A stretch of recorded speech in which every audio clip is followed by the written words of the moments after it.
जी हां, एक एक करके कांग्रेस पार्टी को झटके लग रहे हैं। कई बड़े नेताओं ने कांग्रेस पार्टी का दामन छोड़ बीजेपी का दामन थाम लिया है। लेकिन एक बात जो कॉमन नजर आ रही है कई नेताओं के बयानों में, वो है ये, सनातन विरोधी है कांग्रेस। क्या वाकई ऐसा है? इस राजनीतिक बयान के मायने क्या है, मतलब क्या है, आज करेंगे समझने की कोशिश। आपके साथ मैं हूं समीर अब्बास, मेरे साथ निधि वसंदानी भी मौजूद हैं। 2024 के चुनाव में दरअसल सनातन की एंट्री हो चुकी है और सनातन पर कांग्रेस पार्टी घिरती हुई दिखाई दे रही। पार्टी छोड़ चुके नेताओं ने ही राम मंदिर और सनातन धर्म को लेकर कांग्रेस पर सवाल खड़े किए हैं। कांग्रेस को कटघरे में खड़ा करने की कोशिश हुई है। इस कड़ी में ताजा नाम है गौरव वल्लभ का। गौरव वल्लभ ने बड़ा आरोप लगाया है कि सनातन के अपमान पर कांग्रेस पार्टी की मौन स्वीकृति है। जी हां, इसके अलावा एक और नेता जो कुछ दिनों पहले सुर्खियों में रहे, प्रमोद कृष्णम ने तीखा प्रहार करते हुए कहा था कि कांग्रेस को सनातन का श्राप ले डूबेगा। संजय निरुपम ने हाल ही में उन्हें निष्कासित किया गया, लेकिन हाल ही में संजय निरुपम ने आरोप लगाया कांग्रेस में धर्म का अस्तित्व बचा ही नहीं है। अपनों के अलावा विरोधी दल के नेताओं ने भी कांग्रेस को घेरने का कोई मौका नहीं छोड़ा। स्मृति ईरानी ने जब वायनाड में प्रचार प्रसार किया तो उन्होंने कहा कि राहुल गांधी के रोड शो पर सवाल पूछ लिया। स्मृति ईरानी ने उन्होंने कहा कि राहुल उत्तर भारत में मंदिर मंदिर तो जाते हैं, लेकिन केरल में मुस्लिम लीग के झंडे छिपाने के लिए इसकी आड़ ली जा रही है। जी हां, केरल के मुख्यमंत्री पिनरई विजयन ने भी दावा किया है कि कांग्रेस का स्तर इन दिनों बहुत गिर चुका है और उसे सांप्रदायिक ताकतों से डर लगता है। तो कुल मिलाकर वार जो है वो लगातार कांग्रेस पार्टी पर किए जा रहे हैं, निशाने पर कांग्रेस पार्टी नजर आ रही है। लेकिन सबसे पहले बात गौरव वल्लभ की, जो कांग्रेस छोड़कर बीजेपी में आ गए। उन्होंने कांग्रेस को राम मंदिर से लेकर सनातन तक कई मुद्दों पर घेरा है। क्या कहने की कोशिश है, सुनिए। सनातन धर्म के बारे में टीका टिप्पणियां की जाती हैं, अपशब्द बोले जाते हैं। कांग्रेस पार्टी मौन स्वीकृति क्यों देती है? आपका एलाइड पार्टनर और कांग्रेस पार्टी के खुद के कुछ नेता सनातन के बारे में अपशब्द बोलते हैं। मैं किसी धर्म के बारे में अपशब्द बोलने का कभी भी स्वीकार्य नहीं करता हूँ, पर आप उसको मौन स्वीकृति दे देते। दूसरा, भगवान श्री राम के प्राण प्रतिष्ठा में नहीं जाने के निर्णय के बाद आप सब लोग वरिष्ठ पत्रकार हैं, मैं उसके बाद एक भी टीवी इंटरव्यू में नहीं गया हूँ। मैंने उसके बाद एक भी प्रेस कॉन्फ्रेंस नहीं की है और मैंने पार्टी के हर पटल पर उस इश्यू को उठाया और बोला गलत है। तो अब तक गौरव वल्लभ कांग्रेस का पक्ष प्रवक्ता के तौर पर तेज तर्रार तौर पर रखते थे, लेकिन अब वो बीजेपी में आ गए। अब क्या कांग्रेस सनातन विरोधी है? सबसे बड़ा सवाल ये है। बड़े आरोप गौरव वल्लभ ने लगा दिए। दावा क्या किया जा रहा है गौरव वल्लभ की तरफ से, आपको आइए सिलसिलेवार बताते हैं। आरोप नंबर 1, सनातन धर्म पर टीका टिप्पणियां लगातार की जाती हैं, अलायंस के पार्टनर में भी और कांग्रेस के भीतर भी। जी हां, आरोप नंबर 2, सनातन पर अपशब्द को कांग्रेस की मौन स्वीकृति। यानी इसका मतलब यह कि अगर कोई नेता सनातन विरोधी बयान देता है तो कांग्रेस पार्टी चुप्पी साध लेती है। आरोप नंबर 3, राम मंदिर की प्राण प्रतिष्ठा पर पार्टी का जो स्टैंड था उससे मैं क्षुब्ध था, उससे मैं नाराज था। ये क्लियर किया है गौरव वल्लभ ने। जी हां, आरोप नंबर 4, कांग्रेस के स्टैंड ने हमेशा असहज और परेशान किया है। जो भी स्टैंड रहा है वो सनातन विरोधी रहा है और उससे वो परेशान हुए हैं। आरोप नंबर 5, जाति जनगणना की बात तो की जाती है लेकिन हिंदू समाज का विरोध किया जाता है। इसके क्या मायने हैं? ये एक बहुत बड़ा सवाल उठाया है उन्होंने। कई आरोप लगा दिए हैं गौरव वल्लभ ने। बिल्कुल, और हमारे साथ इस वक्त तमाम खास मेहमान जुड़ चुके हैं, उनसे आपका तारुफ करा दें। शलभ मणि त्रिपाठी, प्रवक्ता भारतीय जनता पार्टी के हमारे साथ मौजूद हैं। नीरज मिश्रा, प्रवक्ता कांग्रेस पार्टी के हमारे साथ मौजूद हैं।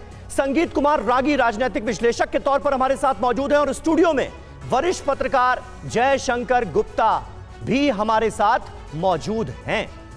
लेकिन इन सब का हम रुख करें उससे पहले आपको बता दें कि वायनाड में राहुल गांधी के रोड शो को कांग्रेस की सहयोगी इंडियन मुस्लिम लीग के झंडे ना दिखने पर, क्योंकि जो रोड शो हुआ उसमें मुस्लिम लीग के झंडे नहीं दिखे, उस पर स्मृति ईरानी ने सवाल उठाए और क्या कहा है, किस तरह से राहुल गांधी को घेरा है, सुनिए।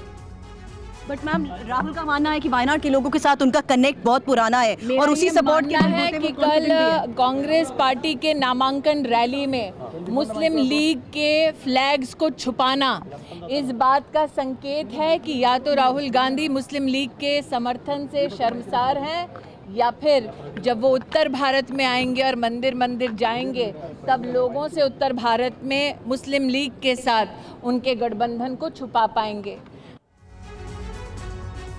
तो स्मृति ईरानी ने भी वायनाड में बड़े आरोप लगाए कांग्रेस पार्टी पर, और कांग्रेस पर सनातन विरोध का आरोप क्यों लग रहा है अब आपको सिलसिलेवार तरीके से ग्राफिक्स के माध्यम से बताते हैं। अयोध्या राम मंदिर प्राण प्रतिष्ठा से दूरी दरअसल कांग्रेस पार्टी ने बनाई, ये सबसे बड़ा डैमेज रहा, जिसके बाद से लगातार कांग्रेस पार्टी घिरती चली गई अपनों के भीतर ही।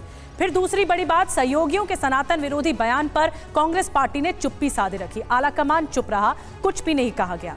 तीसरी बड़ी बात, पार्टी नेताओं के सनातन विरोधी बयान पर एक्शन नहीं लिया गया। उदयनिधि स्टालिन से जो सिलसिला शुरू हुआ था उसके बाद कोई एक्शन नहीं लिया गया, और बड़ी बात यही है कि क्यों एक्शन नहीं लिया गया। समीर बिल्कुल, और हमारे साथ इस वक्त कांग्रेस पार्टी के प्रवक्ता नीरज मिश्रा मौजूद हैं। नीरज मिश्रा जी, आपकी पार्टी छोड़कर जो नेता जा रहे हैं किसी और पार्टी में या बीजेपी में, वो एक बड़ा संगीन और कॉमन आरोप लगा रहे हैं कि कांग्रेस पार्टी सनातन विरोधी है। आप लोग अपने बचाव में क्या कहेंगे? क्या वाकई पार्टी के नेताओं को मजबूर किया जाता है सनातन विरोधी बयान देने के लिए, जैसा गौरव वल्लभ कह रहे हैं कि भाई वो नहीं नारे लगा सकते सनातन विरोधी, क्या करें, कैसे रहें पार्टी में? समीर भाई, एक वो कहावत सुनी है ना कि अंगूर ना मिले तो अंगूर खट्टे हैं। गौरव वल्लभ जी जब पिछले 10 साल से कांग्रेस पार्टी में थे और भाजपा की नीतियों पर बात किया करते थे, तब उनके अंदर ये भावना क्यों नहीं जागी? आज सवाल तो सिर्फ इतना है कि एक प्रोफेसर ऑफ फाइनेंस जो पॉलिसी पर बात किया करता था, कल भी उसने प्रधानमंत्री जी की किसी पॉलिसी की तारीफ नहीं की। उन्होंने एक आसान रास्ता इख्तियार किया जिसमें उन्होंने सनातन की बात कर दी। अरे देश की जनता ने देखा कि कैसे यूपी कांग्रेस के नेता हमारे यूपी कांग्रेस के अध्यक्ष अजय राय के नेतृत्व में राम मंदिर गए। हम में से कई सारे नेता ऐसे हैं जो राम मंदिर जाकर अपनी आस्था वहाँ व्यक्त कर चुके हैं, और हम लोग तो इस बात को मानते हैं कि आस्था जो है वो एक पर्सनल विषय है। हम लोगों को अपना जो आस्था और धर्म है वो अपनी बाजुओं पर लेकर कोई घूमना है, वो तो मेरे माथे का तिलक है।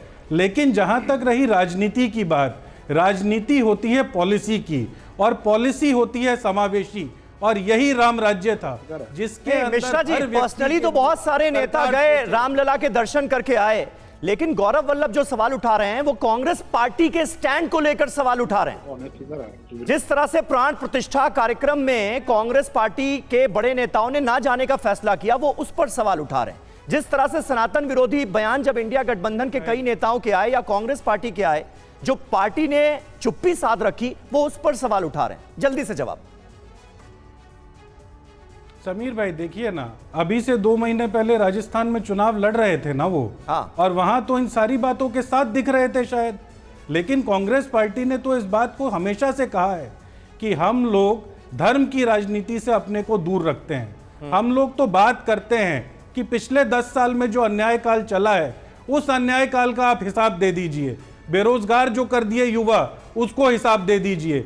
महिलाओं की रसोई पर जो चोट की है आप उस पर जवाब दे दीजिए। बात करते हैं हम आदमी की भूख की, और यहां बात कर रहे हैं हम लोग सनातन की आज, क्योंकि आज इस बात को समझ लीजिए, देश के अंदर जो मुद्दे हैं वो मुद्दे हैं महंगाई और बेरोजगारी।